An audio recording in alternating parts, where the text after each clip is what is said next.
advient de la philosophie dans son moment historique à lui?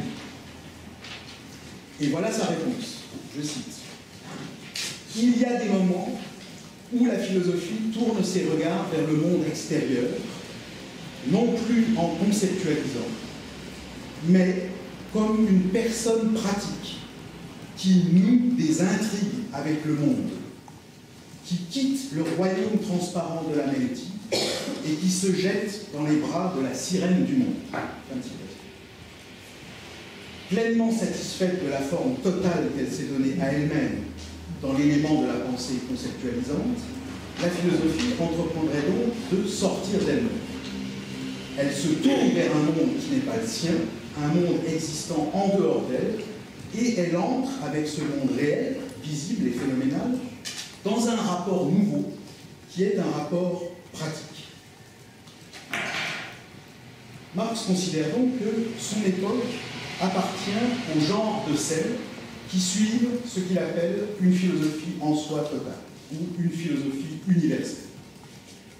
Et il estime que dans une telle époque, il est encore possible de philosopher, mais sous d'autres formes, sous des formes inédites. Marx n'est pas de ceux qui, je le cite lui-même, qui nient que, postérieurement à une philosophie totale, des hommes puissent encore vivre et penser. Il dit qu'il n'est pas de ceux qui nient que des hommes, que les hommes, postérieurement à une philosophie totale, puissent encore vivre et penser. Donc, on peut encore vivre et penser après une philosophie totale, selon Marx. Il ne nie pas, en revanche, que les époques qui suivent une philosophie totale soient des époques de grands et profonds bouleversements.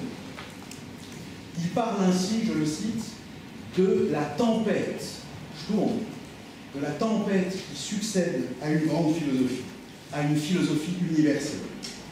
Et qu'il considère explicitement, je cite, comme une catastrophe, la fin d'une philosophie totale ou universelle.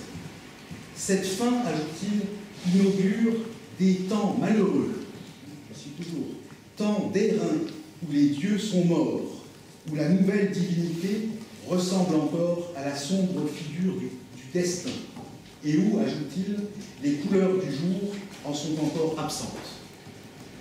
Les époques, donc, qui suivent une philosophie monde sont ainsi nécessairement celles de ce qu'il appelle un Umschlag der Philosophie, un retournement de la philosophie. Retournement est à prendre au sens où l'on parle d'un brusque retournement de conjoncture, en quelque sorte. Ce retournement de la philosophie, qui suit donc une philosophie totale, ce Umschlag de la philosophie, ce retournement de la philosophie consiste, ajoute Marx, en sa transsubstantiation en chair et en os. Vraiment, transsubstantiation d'une Fleisch und Blut. Il est un aspect, qui n'est pas encore mentionné, de cette catastrophe qu'est la fin d'une philosophie totale, et que Marx décrit dans ces termes, je cite, la philosophie ayant abouti à un monde achevé, total, la totalité du monde est radicalement divisée en elle-même. Une fois que la philosophie a abouti à un monde achevé, total, la totalité du monde, de son côté, est radicalement divisée en elle-même. Dirimiert in sich selbst. Et il ajoute, c'est donc un monde déchiré, qui vient faire face à une philosophie en soi totale. C'est un monde déchiré qui vient faire face à une philosophie en soi totale. En se totalisant en elle-même, la philosophie a laissé le monde réel aller en dehors d'elle-même, le laissant se constituer en dehors d'elle, le laissant se constituer en un tout en dehors d'elle, mais en un tout lui-même brisé, puisqu'il n'a plus ce tout dans la philosophie, son principe d'unité et de totalisation. Ce sont donc maintenant deux totalités qui se font face. D'une part, la totalité idéale, celle que Marx appelle la totalité de l'existence spirituelle qui s'est enrichie jusqu'à l'universalité, ça c'est la totalité philosophique hegelienne, et d'autre part, le tout d'un monde réel, mais d'un monde, je cite Marx, un monde déchiré qui vient faire face à une philosophie en soi totale. Une telle scission entre une philosophie monde, d'une part, et le tout brisé du monde réel, une telle scission précède immédiatement la transformation ou le brusque retournement ou charge de la philosophie. Je cite Marx, tel Prométhée, après avoir dérobé le feu céleste, s'apprête à bâtir des maisons et à s'installer sur la terre, la philosophie, qui s'est élargie aux dimensions du monde, se dresse contre le monde phénoménal. C'est le cas, dit Marx, c'est le cas à présent de la philosophie hegelienne. La transformation, donc, consiste d'abord dans le fait de, comme dit Marx, de s'installer sur la terre, auf der Erde sich einsiedeln. Le fait de s'installer sur la terre, ce qui est très exactement la même chose, et tout à fait synonyme de la transsubstantiation en chair et en os dont parle Marx un peu plus loin dans le même livre. Ce que veut dire le fait, comme Prométhée, de s'installer sur la terre? Ça veut dire que la philosophie quitte l'élément, entreprend de quitter l'élément de l'idéalité qui a été le sien auparavant et dans lequel elle s'est totalisée, et elle investit le monde réel et matériel dont sa propre totalisation à elle, la philosophie, la fait se séparer.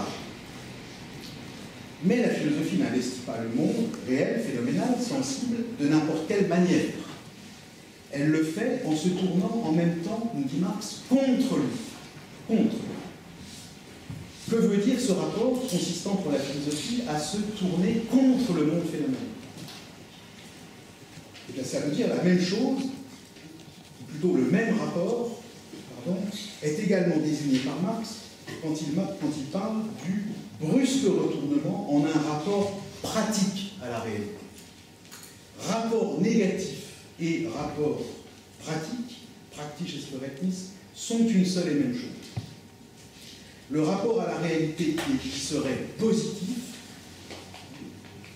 c'est un rapport qui laisse cette réalité inchangée, qui la prend telle qu'elle est, c'est le rapport théorique à la réalité. Le rapport pratique à la réalité, en revanche, n'est pas un rapport consistant à laisser cette réalité subsister telle qu'elle est. Et l'on peut penser que ce qu'il s'agit de nier et de transformer dans ou de cette réalité, c'est justement, pour Marx, son caractère brisé, divisé, scindé.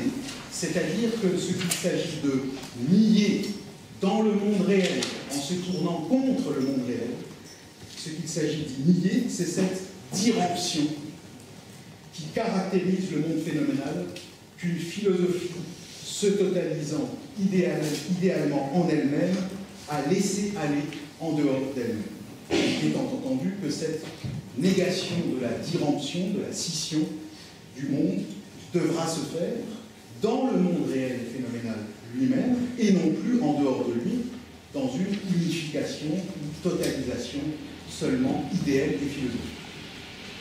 Mais vouloir ainsi surmonter la scission du monde réel et l'unifier réellement, n'est-ce pas pour la philosophie vouloir se rendre elle-même réelle et donc aussi, précisément, se supprimer en tant qu'unification seulement idéale?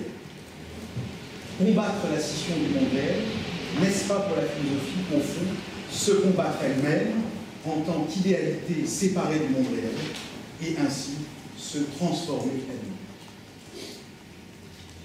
Il se produit donc qu'une fois devenu monde et système, la philosophie, nous dit Marx, se tourne, je reprends cette phrase, se tourne comme volonté contre le monde réel qui existe indépendamment d'elle.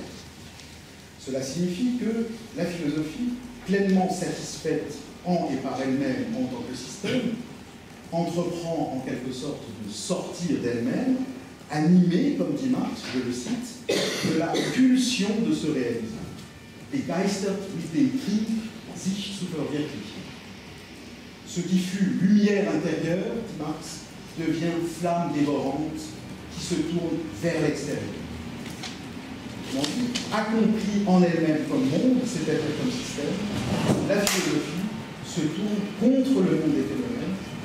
L'autosuffisance interne et la complétude de la philosophie, sont brisées.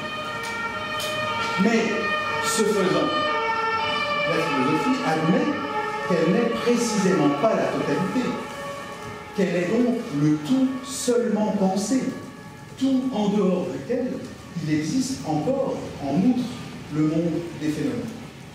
Le système est ainsi par lui-même, dit Marx, ravalé à une totalité abstraite.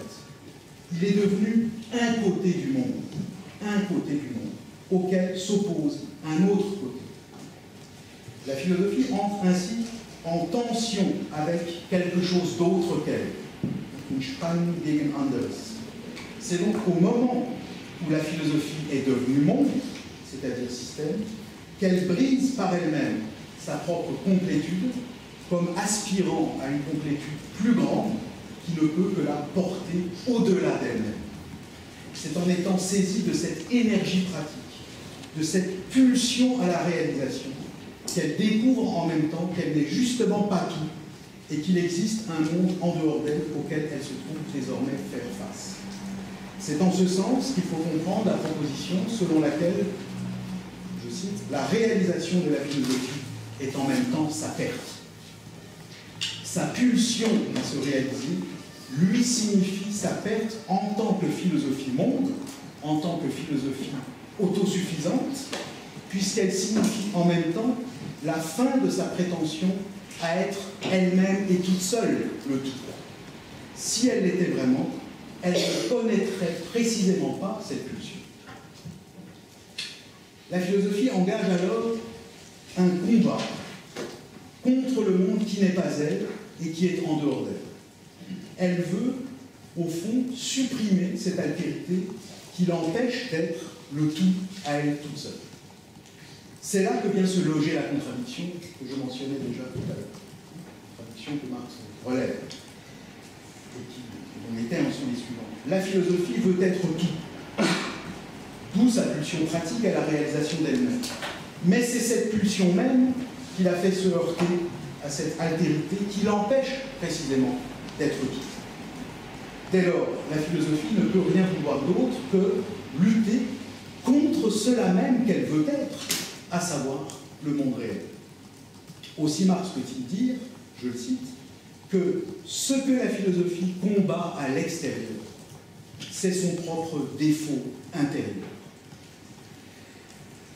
C'est ce qui fait que la philosophie ne peut pas combattre le monde extérieur sans se combattre en même temps elle-même, de sorte que, dit Marx, les consciences individuelles qui sont les porteuses de la philosophie ont toujours une exigence à deux tranchants, dont l'un se tourne contre le monde et l'autre contre la philosophie elle-même.